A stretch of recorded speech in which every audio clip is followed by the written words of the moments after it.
About once a week for the past 3.5 years, I have had the same dream. The dry desert air sour with the taste of sand. My dusty brown boots planted firmly against the cold steel of my Humvee's turret platform. My dark green truck crawling down the deserted causeway at 10 miles an hour. The coarse fibers of my camouflage war gear gently scraping my skin. My bulletproof vest wrapped snugly around my narrow chest.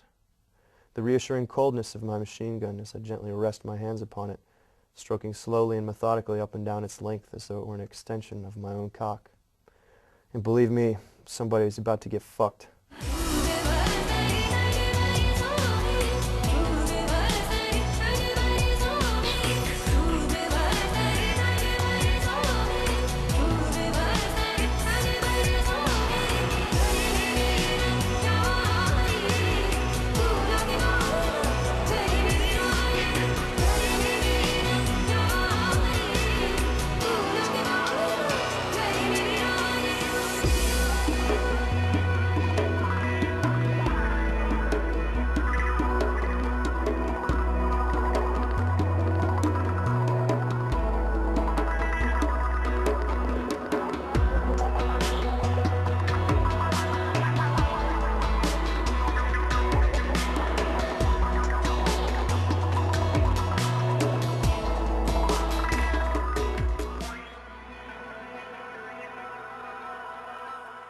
I went in like 3 days after I graduated high school, so there wasn't much life after high school, I guess. It was like high school, bam, military. Before, you were just, I guess you spent a lot of the time training in case something happened, or like I worked in the intelligence community and you were just maybe preparing for in case something ever happened, and then 9/11 something happened, and so you went from, I guess, practice to like game time. When I got to Kuwait City, we kind of just sat around in the dirt cleaning guns, and I remember probably a week before the invasion there was the rumor that we were just going to get sent to Okinawa and that the whole thing was just a fucking like a drill or something. But then just one night at like 3 in the morning they woke everybody up and they were like, load up, we're leaving. And when I was loading grenades and guided missiles and things like that into my Humvee is when it really kind of hit me that this was actually going to happen. They fill you with so much kind of arrogance and confidence that it really doesn't hit home that your life is in jeopardy until you're actually in a situation where you really think that you're going to die.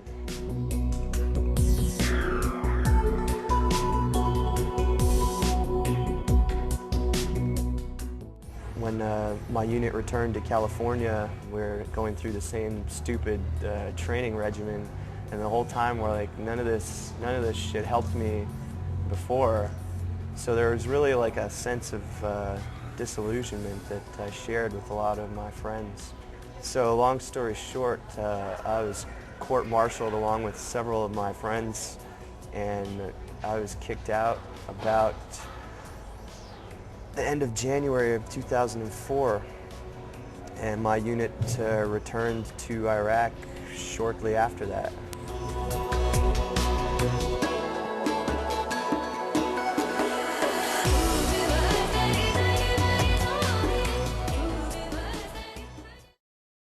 I always wanted to go to school. My mom went to school here at FSU.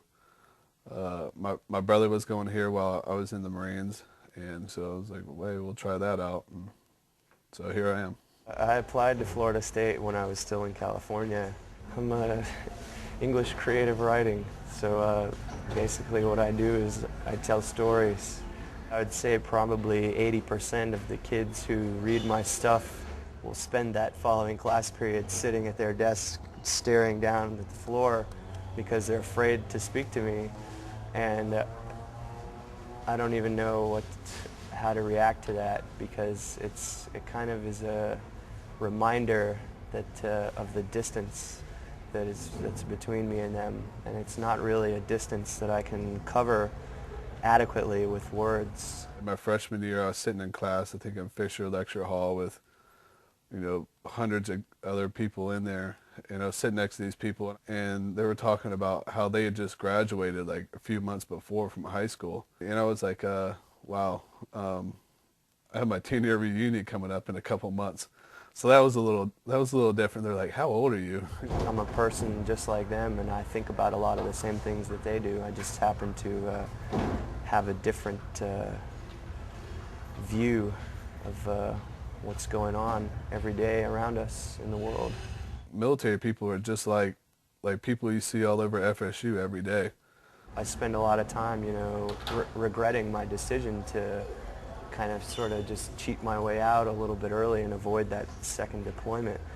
And that's not really something that I think any of the people in the CVA would be able to relate to me on.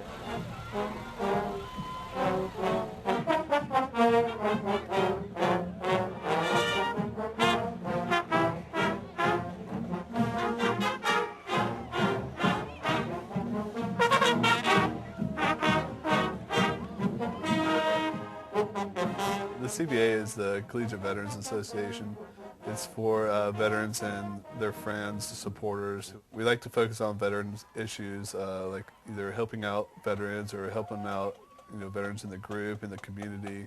We have like get-togethers on the weekends sometimes. It's mostly like to keep that camaraderie from the military, but it's like non-political, non-partisan. It's just for people to get together that have that kind of common military background.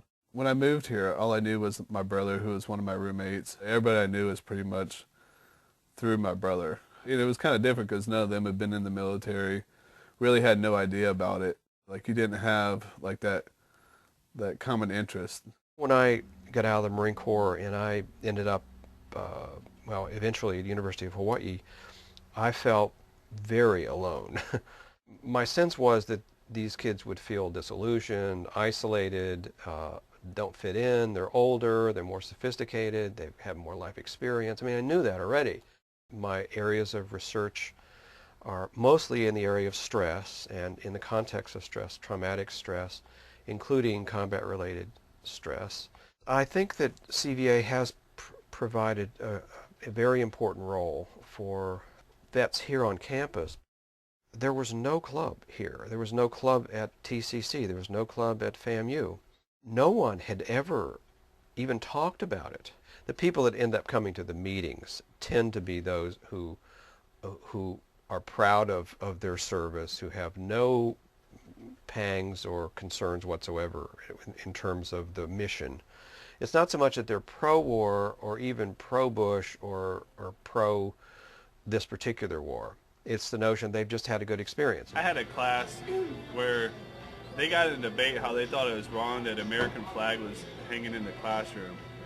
I wanted to go, what the hell? You know the kind of people, maybe you should think about the kind of people you have in your class before you talk about not flying the flag. From the military perspective, I've never dealt with so many different opinions before. It really makes you struggle with it. Like, I've been fighting for something that I have no business fighting for. Am I just wasting my time, or are these people just not aware of how lucky they are to be in a country where these people are defending them?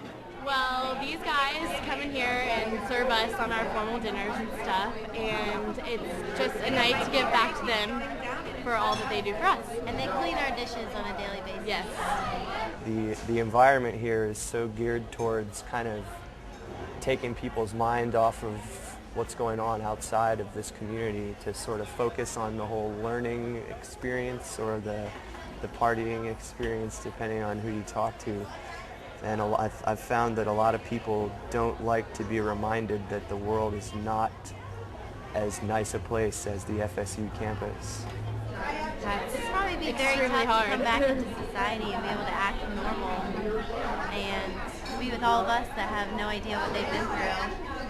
They go through a lot of trauma. Just even going through training is a lot, harsh than just being here, and we're in a little sheltered, community. So them coming back, I think would be hard to have to just act normal again. Yeah, that's a good answer. I agree. Once the recruiters got to me, I was already a badass, a killer in my head. The Marine Corps Infantry took care of everything else, providing me with all of the expertise required